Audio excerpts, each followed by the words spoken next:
next we'll jump into the Minnesota and Carolina game. Two teams that have been so this season, pretty average for either team. Um, but Kirk Cousins, hell of a game. 33 for 48 passing, 373 yards, 3 touchdowns. Those 3 touchdowns were to Adam Thielen, who had 126 yards that game. KJ Osborne, who had one of the touchdowns. And then, let me make sure I get this name right. Christopher Herndon, backup tight end, had a touchdown. That was his only reception of the game. Dalvin Cook, 140 yards and a touchdown. The defense played really well, recovering 4 total um, fumbles. One of those was on offense. Thielen recovered a fumble. Um, but the defense played really well against Carolina, but it's not all Sam Darnold's fault when we talk about Carolina. I caught a majority of the game, watched a lot of the highlights and lowlights from Carolina. Though Darnold's numbers say 17 for 41 with 207 passing yards, a touchdown, and a pick, if you watch a lot of the passes from Darnold, his receivers were open. Good pass, very catchable, and it's just dropped. Robbie Anderson had, I want to say, 5 dropped balls in the last 5 minutes or something like that. It was that bad for the offense. The running game, Hubbard had 61 yards and a touchdown. He's still getting the touches we expect him to get with McAffery out. DJ Moore had 73 yards, was the leading receiver. The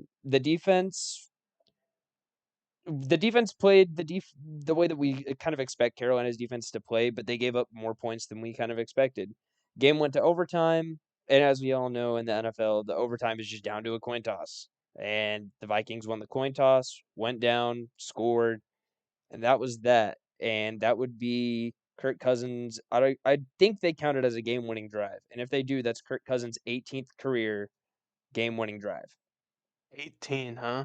Yeah, they showed Is that that's stat. not necessarily high. That's not necessarily a high number, is it? I mean, he's been around for a while, you'd think. He's been around for a while, but a lot of people. I caught the very end of that game as well because I was watching the Bears game for the most part. But whenever they started showing that last part of the fourth quarter, they were talking about how it's higher than quite a few quarterbacks in the league, but you also have to think a lot of the quarterbacks in the league are pretty young right now. Like, I think right now we have more young quarterbacks starting, like first 3 to 5 years, than we have seen in the past. I That's just a guesstimate, but I feel like it's not a completely wrong guesstimate. So Yeah, I definitely feel like there's a lot more young guys at quarterback starting than there have been years prior.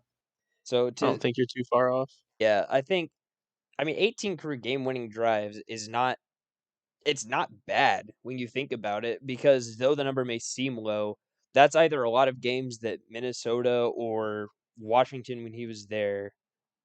It was Washington, correct? I'm not Yeah. wrong about that. Yeah. Yeah, it was Washington.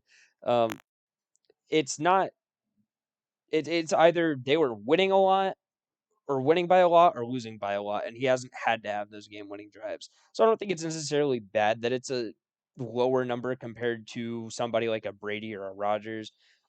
It is still impressive in its own right that you can lead 17 game winning drives, now 18 if they count this one. I'll have to double check that, but I just thought it was a cool stat to throw out there.